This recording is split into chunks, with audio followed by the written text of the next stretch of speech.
Hey everyone, welcome back to the deep dive. We all want to learn more, right? But not drown in a sea of information. We're about getting to the core of complex topics, really understanding them. Absolutely. And today's deep dive, well, we're taking on the thought of a philosopher, maybe one you haven't heard of before, but trust me, he's worth it. Nishitani Keiji. KG, yeah. And to help us navigate this, we've got Hasishuta's analysis of Nishitani's essay, Emptiness and Immediacy. This essay is key, really, especially for seeing how Nishitani's thinking evolved. In his earlier work, he was focused on emptiness in relation to overcoming, well, nihilism. Nihilism, heavy stuff. It is, but in emptiness and immediacy, we see this real shift. Emptiness becomes something more grounded in human experience. It's about sentiment, imagination. So we're tracing that evolution from this kind of grand, abstract concept of emptiness to something that resonates with how we actually live and feel in the world. Sound good? Sounds like a plan. Okay, so starting point. Nishitani's earlier work. We're talking about his book, Religion and Nothingness, right? This is where he's tackling nihilism head-on. And as Hasishutsu points out, Nishitani saw nihilism as this specifically modern problem. It's not just the ancient Greek kind, no. This is nihilism, born out of the decline of traditional religion. It's like the systems of belief that used to give people meaning, they've crumbled. And what's left is this, well, this gaping hole, this sense that nothing really matters. Exactly. And Nishitani was very concerned about this. Nihilism to him was like this, almost this self-enclosed system, a force of negation so strong that traditional philosophy, religion, they just weren't equipped to counter it. Interesting. So almost like a virus then. It infects everything, leaving nothing untouched. A powerful analogy. Because even the search for meaning itself, the desire for salvation, those get undermined by nihilism. Right. It's bleak. Very much so. Yeah. And for Nishitani, the only way to break through this this all-encompassing negativity was, well, emptiness. Emptiness, so fighting fire with fire, almost. You could say that. But it's not just any emptiness. Hasishto makes it very clear. We're talking about a radical emptiness, an absolute negation, going beyond even what nihilism itself can negate. Whoa. It's like if nihilism says nothing matters, emptiness is saying, what? Nothing to matter. It's hard to put into words, isn't it? But that's the point. Nishitani believed that only this kind of absolute void could break through nihilism from the inside. Okay, I'm trying to wrap my head around this. It's like you need something even more fundamental, more powerful than the negativity itself to dismantle it. Right. You need to go to the very root. And the metaphor Nishitani uses for this is emptiness as the empty sky. Ah, the empty sky. Okay, so something vast, boundless. Transcending our limited everyday world, our human-centered perspective. And here's the paradox. This emptiness, this absolute negation, offers no ground to cling to, no easy answers. But in that very lack, there's a potential for liberation. That's fascinating. So by encountering this complete void, we're forced to let go of everything. In a sense, yes. We let go of our attachments, our fixed ideas, even our sense of self. The ego, that very thing that fuels nihilistic despair, it can dissolve in the face of this radical emptiness. There's a Zen saying Nishitani uses that Hasishiro mentions, something about going a step beyond 100 feet or the tip of an oar. I love that image, like pushing past the very furthest limit you can imagine. It's about reaching a point where there's literally nothing left to hold on to. And in that space, that's where true freedom can emerge. Okay, so this is Nishitani in his, what they call his middle period, right? Emptiness as this force that can dismantle nihilism. But then things change. His thinking evolves, especially in the essay Emptiness and Immediacy, which Hasistro spends a lot of time unpacking. This is where we see a significant shift. The empty sky of his earlier work, it starts to come down to earth, you could say. More human-centered. Yes. Nishitani's focus turns to what he calls emptiness in sentiment. Okay, so not just an abstract concept anymore, but something tied to our actual feelings, emotions. Exactly. Yeah. He brings in these two key terms, Yeah. juchi and kuchioku. Hasishu translates juchi as sentiment, but it's more than just a passing feeling. It's a deep, profound emotional state. And this is interwoven with kuchioku, the power of imagination. Emptiness in sentiment. It's an interesting phrase. It suggests that emptiness isn't just an absence, but something that can actually give our emotions a certain quality. Hasishu uses the words rich tone and fragrance to describe this.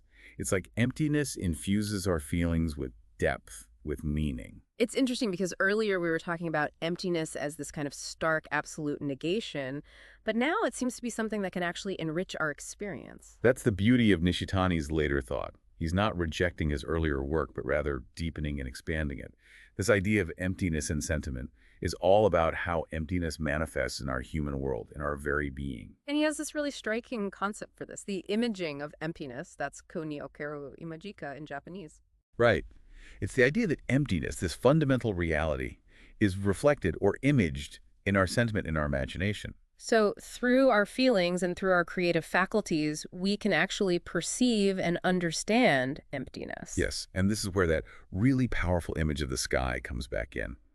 Shutuk emphasizes this point. The physical sky we look up at, it's not just a metaphor for emptiness. Nishitani is saying it is the image of emptiness. Wow. Okay, so the vastness, the limitlessness, the eternity of the sky, that's emptiness made visible, made perceptible. Precisely. And Nishitani takes this idea of imaging even further. He applies it to other concepts like Buddha nature and Buddhism, or the Son of God in Christianity. He's suggesting that these are also ways that the transcendent, the ultimate reality, can be grasped through things we can actually experience in the world. That's really interesting. So these images become a kind of bridge between our limited human perspective and something much larger, much deeper. Yes. And through these images, through this direct encounter with emptiness, we can experience what Nishitani calls immediacy or soku.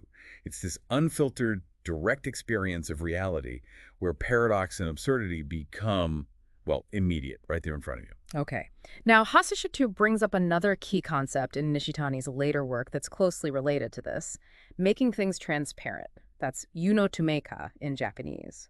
How does this fit in with the imaging of emptiness? They work together, really, though Nishitani himself didn't always draw a hard line between them. But one way to understand making things transparent is through his metaphor of the two rooms in a single board wall. 2 rooms and a board wall. Okay, I'm intrigued. So picture this. 2 rooms, A and B, separated by a wall. Now, room A is somehow indicated as being a part of room B through that wall. They're distinct, but there's a relationship, a connection. Okay, so maybe there's a doorway or... Not quite. It's more subtle than that. The point is, this metaphor helps us grasp how seemingly separate individual things can still be related, even while maintaining their distinctness.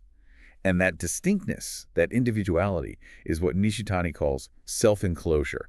Right, and Haseshut uses that term non-circumsessional fu-ego to describe this. Each thing exists in its own space, right? They're not completely overlapping. Exactly. They're not merging or dissolving into each other. But making things transparent is about entering a circumsessional relationship, a relationship of mutual indwelling, you could say, without actually breaking down that wall of individuality. It's like the wall itself becomes transparent, allowing you to see through it, to understand the connection without losing the distinctness of each room. Ah, so you can perceive the relationship, the connection, without everything becoming one big blur. Precisely. Yeah. And this ties in with what Haseshuchi calls knowing that is immediately associated with things. It's about understanding something from the inside, not just observing it from the outside. Does this remind you of anyone? It's very reminiscent of Nishida Kitaro, Nishitani's teacher. Spot on. With his ideas of direct experience, pure experience, knowing something without the filters of our conceptual mind. So it's like instead of just looking at an apple, you're experiencing the appleness of the apple from within the apple itself. That's a great way to put it. It's that direct, immediate knowledge. Think about feeling pain. You don't stand outside of it and analyze it intellectually. You feel it directly. That's the kind of knowing Nishitani is talking about. Okay, so how does this making things transparent actually work? Well, Nishitani says the key is the image. He takes us back to our most fundamental way of knowing sensation. Our senses, the 5 senses. Sight, sound, smell, taste, touch. Exactly. He mentions the saying, coolness and warmth are known naturally, right in Jichi. It's pointing to this inherent knowledge that's present in the very act of sensing. So when I see a tree, I'm not just registering light waves hitting my retina, there's something more going on. There is. And that something more is the image. Nishitani describes it as a kind of inherent knowledge that's present within all things, like a seed or a nascent form waiting to unfold. And through our senses, these images within things become active in our awareness, allowing us to know the thing from within. Yes, it's as if the thing itself is revealing something essential about itself to us through our sensory experience. It's not just passive perception, then it's more like a dialogue and exchange. A beautiful way to put it. Yeah. And Haseshuchi gives this great example from Nishitani. Hearing a cicada, we don't just hear the sound waves, we also perceive the image of the cicada. The image, so not just the sound, but something more. Right. And this image, this inherent knowledge of the cicada, possesses what Hatsushutu calls an unqualified universality that goes beyond that specific auditory experience. He even identifies it as a kind of awareness or logos that's inseparable from the cicada itself. Okay, so it's like there's this inherent intelligence, this meaning embedded within the cicada, within all things. Exactly. And this making things transparent, this knowing from within, it doesn't stop at our basic senses. Hatsushutu explains that it extends to all levels of human understanding. So from the simple act of seeing a tree to what? The highest levels of philosophical or religious insight? Precisely. It culminates in what Buddhists call Shugaku, the awakening of Shakyamuni, the Buddha's enlightenment. It's like there's this fundamental awareness, this knowledge which brings things to light that permeates all of reality. So the Buddha's awakening, or any profound insight we might have, it's not something that comes from outside of us. It's more like we're tapping into this deeper level of knowing that's always already present. Exactly. And Hatsushutu connects this to the activation of our kushioku, our imagination. He points out that those aha moments of realization, those deep insights, they arise from the core of our being, connected to our physical body and senses when that inherent image unfolds. And in profound religious experiences is what he calls elemental imagination that wells up from the depths of reality. Elemental imagination. I like that. It suggests something primal, something fundamental. And Nishitani actually calls the image the path to concrete things. That's Jibutsu and Utsuro in Japanese. He's emphasizing that the image allows us to experience things in their concreteness from the inside, beyond just their external appearance or our intellectual understanding of them. So it's not just about abstract concepts. It's about experiencing the world in its fullness, its richness. Precisely. And he describes this process as a transformation from the thing itself to its image, where the inner essence of the thing reveals its form to us. He even connects the unifying power of our senses, the sensus communis, to the workings of imagination. That's fascinating. It's like our senses aren't just separate channels of information, but they're working together, guided by imagination, to reveal this deeper reality. Exactly. And this brings us back to nihilism. Remember how we talked about the brute facticity of things, their seemingly isolated, independent existence? Right, that self-enclosed quality. Well, Hatsushutu points out that this brute facticity mirrors the self-enclosure of nihilism and emptiness. By transforming into image, it breaks through this isolation, this self-enclosure from within. So emptiness becomes the key to overcoming the very problem it initially seemed to embody. You could say that. And in his later thought, Nishitani goes so far as to consider emptiness itself to be a kind of brute fact, a fundamental, irreducible reality. Okay, that's a lot to unpack, but what strikes me is how Nishitani is really trying to move beyond traditional Western philosophy here. He is. Hatsushutu emphasizes how Nishitani saw the limits of that traditional subject-object framework, what philosophers call noesis noesis. He wanted to point to a different kind of knowing, a knowing that is one with things, mano to itosu no chi, that we find in religious experience and artistic creation. He even uses terms like pre-philosophic or post-philosophic to describe this. So a way of knowing that goes beyond the usual categories of thought, beyond separating ourselves from the world. Exactly. And it's remarkable how Nishitani uses this theory of the image to actually re-examine the philosophy of his own teacher, Nishida. Nishida, with his focus on direct experience, that state before the distinction between subject and object arises. The same. But Nishitani felt that Nishida's insights needed the concept of making things transparent to be fully expressed. So it's like he's building on Nishida's foundation, but adding another layer, another dimension. Precisely. And remember, Nishida's ideal knower, the one having this direct experience, is fundamentally one who knows by becoming one with things, illuminating them from their very core. It's like that idea of experiencing the appleness of the apple from within the apple itself, but taken to a whole other level. Exactly. And Hatsushutu reminds us that Nishitani's fascination with the image and imagination, this wasn't something that just popped up in his later work. It was there all along, even evident in his early writings on Aristotle. So it's like a thread running through his entire philosophical journey. A thread that becomes increasingly prominent and ultimately leads to this really profound shift in his understanding of emptiness. Okay, so just to recap, we've seen this incredible evolution in Nishitani's thought, right? Emptiness goes from being this transcendent, empty sky that can overcome nihilism to a much more integrated aspect of human experience. In his later work, it's reflected in our deepest feelings, our jushi.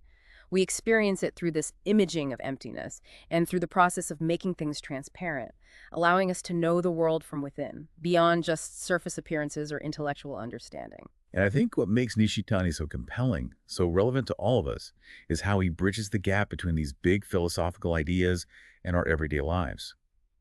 Hase is really good at bringing this out. He reminds us that experiencing the atmosphere of a landscape or feeling a sense of inner peace, these aren't just random occurrences. They are, for Nishitani, tangible reflections of this deeper reality of emptiness, made accessible to us through the image and our own capacity for sentiment. It's amazing, isn't it? How something as vast and seemingly abstract as emptiness can be experienced in such concrete personal ways. And I think grasping this perspective, the way Hastrostu's analysis helps us do, is incredibly valuable. It gives us a new way of understanding the nature of reality, how we come to know it. It's a way of knowing that goes beyond just information, beyond simply accumulating facts. It's about a deeper understanding, a more profound engagement with the world. And that's what this deep dive is all about. Absolutely. And it leaves us with a really big question to ponder. How might this understanding of emptiness and sentiment and making things transparent actually change the way you perceive your own emotions, your connection to the world around you? It's an invitation to look deeper, to explore your own experience with fresh eyes, and maybe, just maybe, discover a richer, more interconnected reality than you ever imagined. I love that. A perfect place to leave it. Thanks for joining us for another deep dive. It's been a pleasure. We'll see you next time.